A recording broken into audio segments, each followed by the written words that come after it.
It looks as if it's nearing that time of year again, where the radio is overrun with the festive hits of yesteryear, where the days become shorter, the nights a little colder, and the world begins to tune into some cinematic Christmas classics.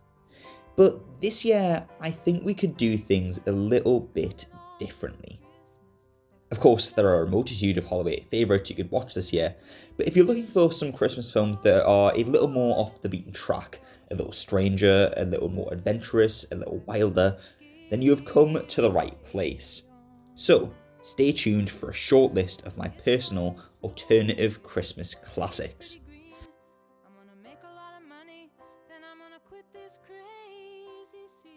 Just a quick disclaimer.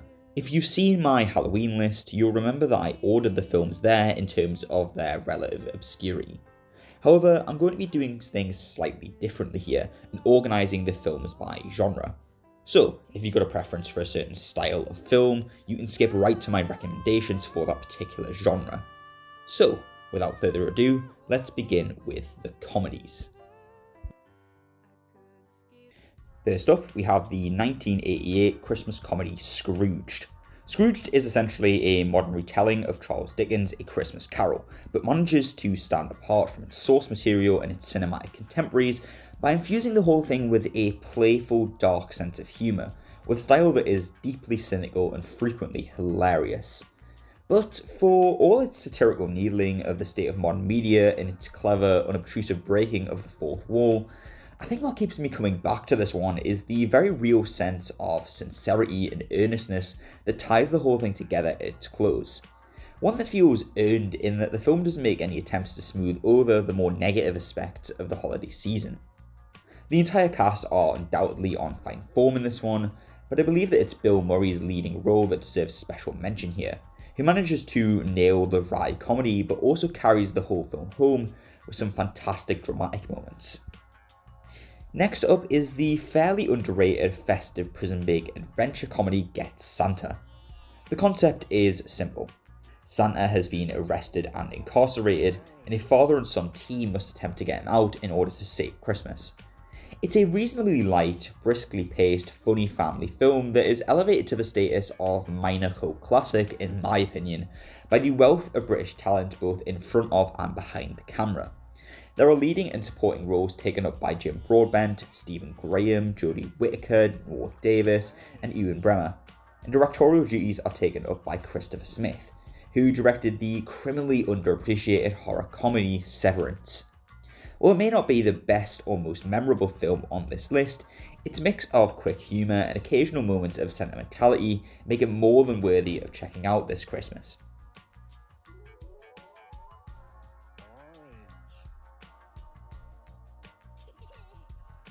Next up, we have Reindeer Games.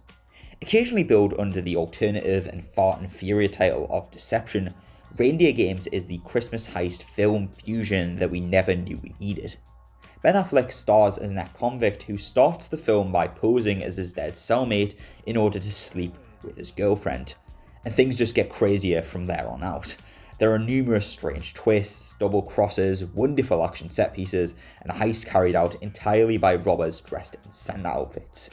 This is undoubtedly an exceedingly silly movie at points, but when the results are this entertaining, who can complain? Fatman is my next pick, and it's an odd inverse of Reindeer Games. Whereas that film strives for a serious story and tone and ends up feeling somewhat silly in its attempts to double down on that tone, Fatman seems as if it should be an action comedy, with a wry wink to the audience here and there. But it plays its concept of a disenfranchised Santa being forced to cooperate with the US government in order to manufacture weapons in return for financing the next year's Christmas production incredibly straight. And honestly, I wholeheartedly respect how much this film commits to its concept and narrative. Mel Gibson leads as our titular Fatman, and he is fantastic in the role. And the main thrust of the plot is taken up by his conflict with an assassin sent to collect his head by possibly one of the most insufferable children in cinema. I'm not going to pretend this is some lost action classic, but this boasts some great performances, an engaging narrative, and a fairly enjoyable action sequence that closes out the movie.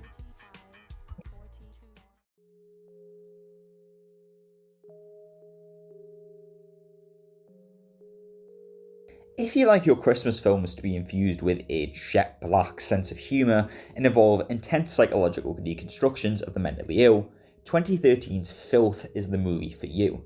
This is a relentlessly entertaining descent into cinematic insanity, spearheaded by the confident, delirious performance of James McAvoy, who stars as Bruce Robertson, a corrupt Scottish police officer aiming to make detective. The film revels in depicting Robertson's flight of fantasy and his rather unique perspective of the world, but as it begins to spiral further and further out of control as the film progresses, the unremittingly dark comic elements are abandoned in favour of an exploration into Bruce's mind and his past. Based on the novel by Irvine Welsh, this is a film that is not going to be for everyone. It really doesn't pull any punches. But if you're looking for something just that little bit more daring and dark this Christmas, I would highly recommend Filth. My next recommendation is the science fiction romantic drama 2046. This may be a little contentious in its placement on this list, given that only a specific section of the film is actually set at Christmas, but I believe that section is sufficiently long enough to justify its inclusion here. And of course, this film is just too good to miss. It's an emotionally devastating exploration into love found and love lost, the nature of memory and the connections we form with the people around us. It is somewhat slow but never dull, frequently quiet but always thoughtful. It's the subtle, sad sort of film that sneaks up on you slowly, carefully, before delivering its heart-wrenching conclusion. This won't be for everyone, and that's alright, because the people that this will resonate with will love it wholeheartedly.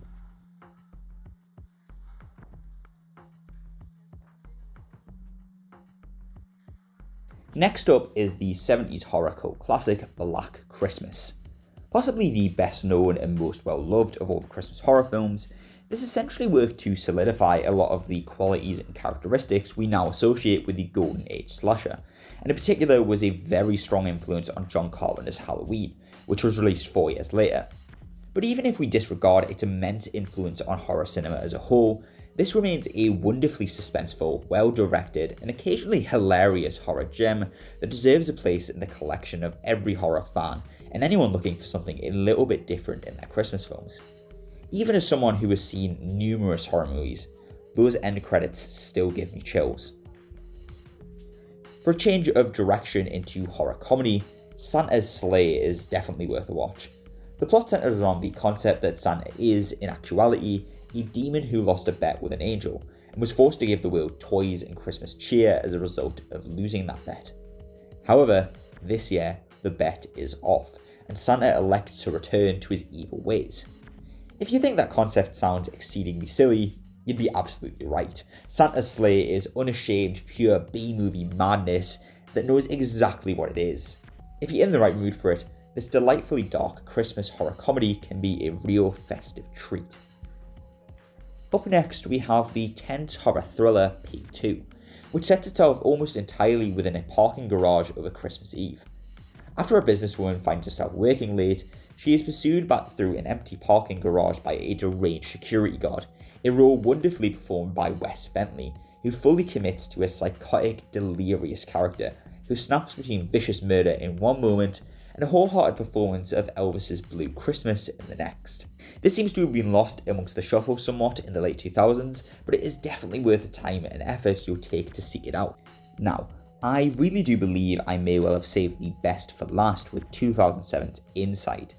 This is an uncompromising, unrelenting Christmas horror based around a young woman being menaced by a violent stranger in her home on Christmas Eve, employing intense sequences of suspense that are eventually punctuated by violence. It's a well-paced, gripping horror with a distinctly memorable final act and fantastic performances. I would caution that only the hardiest of horror fans should seek this one out, given its relentless brutality and unremitting bleakness, and I really don't want to undersell it here. Approach this one carefully. But if you're willing to meet Inside on its own terms, you'll find one of the most grueling and rewarding horror experiences of the late 2000s. Hello, and thank you for watching. If you've got any more alternative Christmas classics that you think more people should know about, please do drop them in the comments. If you're not already subscribed, it would be greatly appreciated if you could. I'd like to hit 1,000 subscribers by the end of the year, But if you are already subscribed, however, thank you. I very much appreciate your continued support, and hopefully there have been one or two movies in here that ought to become future favourites for you.